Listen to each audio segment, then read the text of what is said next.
چې یو سړی روانو خپل یو کوچنی زوی ورسره و نو دا پلار یې وږی سو د انګورو یو باغ و نو د باغ په دربند کې د خپل زوی ودروي که یو څوک راتلی ته غږ راکوه زه به یې څه انګور راپرېږ دا پلار چې باغ ته ور دننه سو چې ده به انګور شکول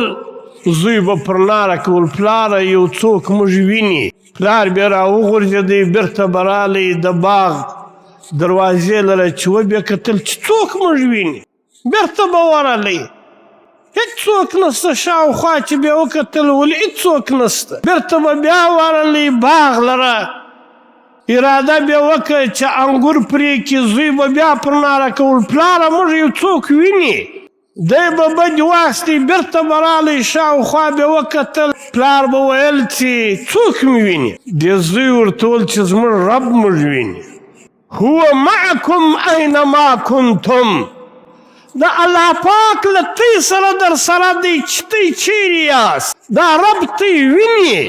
تی له ربه ځان نسئ پټولی چې د انسان رب یاد یي دا انسان بیا ګناه کوي نن موږ له ربه څخه غافل یو که موږ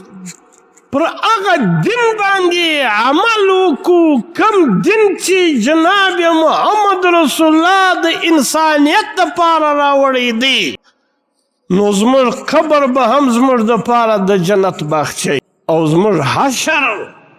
الله پاک جنت تیار کړی دی دا جنت یې د چا دپاره تیار کړی دا جنت یې د دغه مؤمنانو دپاره تیار کړی او په جنت کې هغه نعمتونه په یو حدیث شریف کې راځي چې د جنت یوه حوره نبی علیه الصلاة وسلام یو ورځ د یو حورې صفات بیانول چې د جنت د حورې یو بال بیشته دا که دا دنیا ته راښکاره سلو دا ګرد دنیا به معطر او روشنه وګرځي د جنت هغه یوه حوره که په 7 سمندرو کې توکي هغه 7 سمندرونه به تر شاتو تر عسل زیات خواږه ګرځي د جنت هغه حوره که یو واره په دا فضا کې خپلې دا زلفې لهراو کې د دې له ذوق او له خونده څخه به تمامه دنیا بېهوشه شي د هغې حورې که دا یو بند د دې ګوتې دا و د لمر ته ونیسي دا لمر بې نوره ګرځي لکه د لمر په موجودګي کې چې ستوري بې نوره دي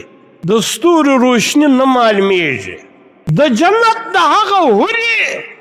د ګوتې دا یو بند چې دا لمر ته ونیسي لمر بې نوره ګرځي نبی علیه الصلاة وسلام د حورې دا صفات بیانول حضرت بلال رضی الله تعالی عنه ډېر داسې غمجن او پریشانه ناست نبی علیه الصلاة وسلام ورته وفرمایل چې بلاله ته ولې دی پریشانه ته ولې دی په فکر کې په پریشانی کې تللی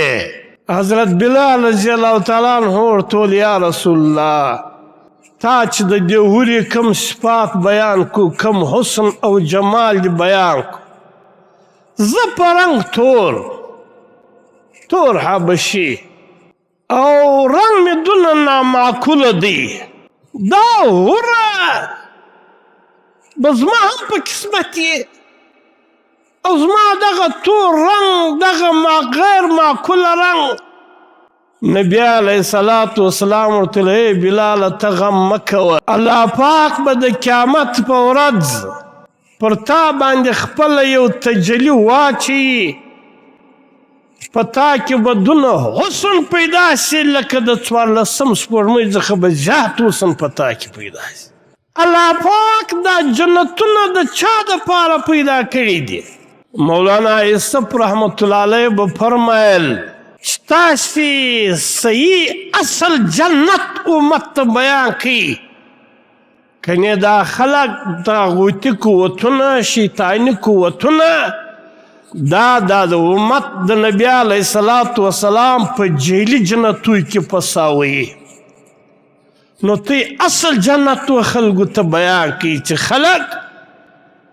نیک اعمالو ته شوق پیدا شي.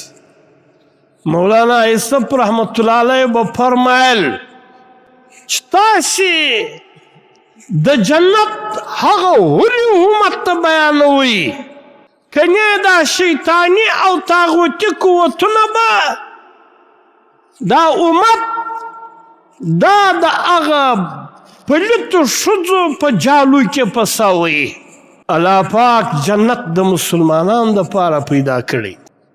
لیکن د جنت دپاره د جنت د دخول دپاره د دې نعمتو دپاره ایمان او عمل صالح